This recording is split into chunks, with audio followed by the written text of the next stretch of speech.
দর্শক, জাতীয় সংসদ নির্বাচনের বিএনপির আনুষ্ঠানিক প্রচারণা আর কিছুক্ষণের মধ্যেই শুরু হচ্ছে। সিলেট আলিয়া মাদ্রাসা মাঠে বিএনপির চেয়ারম্যান তারেক রহমান বক্তব্য রাখবেন। এই মুহূর্তে আলিয়া মাদ্রাসা মাঠে আছেন আমাদের সহকর্মী মনিরুল ইসলাম মিন্টু। সরাসরি যুক্ত হচ্ছে তার সঙ্গে। মিন্টু, আগের খবরেও আপনার সঙ্গে যুক্ত হয়েছিলাম, অনেক নেতাকর্মীর ভিড় দেখতে পেয়েছি। কিছুক্ষণের মধ্যেই যেহেতু তারেক রহমান বক্তব্য রাখবেন, এই মুহূর্তে কি অবস্থা জানাবেন?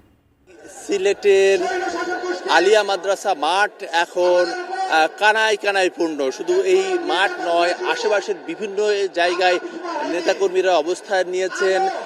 সেটি হচ্ছে যে তাদের প্রিয় নেতা চেয়ারম্যান তারেক রহমান তিনি গতকালকে সিলেটে এসে পৌঁছেছেন এবং দুটি মাজার জিয়ারত করেছেন।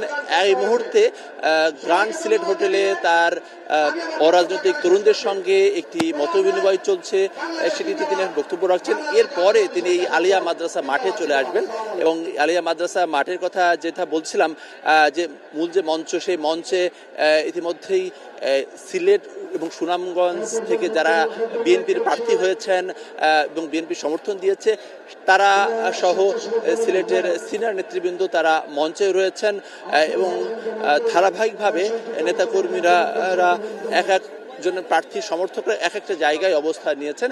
আজকে মূলত এই সিলেটের এবং সুনামগঞ্জের প্রার্থীদেরকে আলাদাভাবে তারেক রহমান আর কিছুক্ষণের মধ্যেই তাদের পক্ষে ভোট চাইবেন এবং ধানের শীষের যে পরিকল্পনা, উন্নয়ন পরিকল্পনা, সেই পরিকল্পনা তুলে ধরবেন। তো সিলেটের মানুষ স্বাভাবিকভাবেই খুব আবেগে আপ্লুত।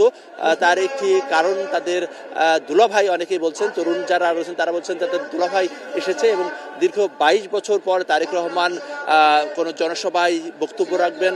সেইকে কেন্দ্র করে এই মুহূর্তে তারেক রহমান গ্র্যান্ড সিলেট হোটেলে সেখানে বক্তব্য রাখছেন এবং এরপরে তিনি এই আলিয়া মাদ্রাসা মাঠে আসবেন এবং এরপরে তিনি বক্তব্য রাখবেন এবং পাশাপাশি বিএনপি মহাসচিব মির্জা ফখরুল ইসলাম আলমগীর তিনিও বিশেষ অতিথি হিসেবে বক্তব্য রাখবেন এবং অন্যান্য যারা প্রার্থী রয়েছেন তারাও সুযোগ থাকলে হয়তো তারা বক্তব্য রাখবেন। এরপরে কিন্তু তার আরও 6টি কর্মসূচি রয়েছে, মৌলভীবাজার, হবিগঞ্জ, ব্রাহ্মণবাড়িয়া, ভৈরব, নরসিংদী এবং এরপরে সর্বশেষ নারায়ণগঞ্জে। ফলে ধারণা করা হচ্ছে তারা এই কর্মসূচি যদিও আজকে রাত 8টার মধ্যে শেষ হওয়ার কথা, কিন্তু যেটি মনে হচ্ছে সেক্ষেত্রে হয়তো বা মধ্যরাত পর্যন্ত এই কর্মসূচি চলবে। তো এই ছিল বলতে গেলে এখনকার মতো আলিয়া মাদ্রাসা মাঠের অবস্থা। আবেগ, উচ্ছ্বাস, ভালোবাসায় সিক্ত হচ্ছেন তারেক রহমান, যদিও এখনও তিনি মঞ্চে এসে উপস্থিত হতে পারেননি, কারণ গ্র্যান্ড সিলেট হোটেলে তার একটি কর্মসূচি চলছে এবং নেতাকর্মীরা অপেক্ষা করছেন কখন তাদের প্রিয় নেতাকে কাছে থেকে দেখবেন, হাত নাড়িয়ে তারা উচ্ছ্বাস জানাবেন, সেই অপেক্ষায় রয়েছেন।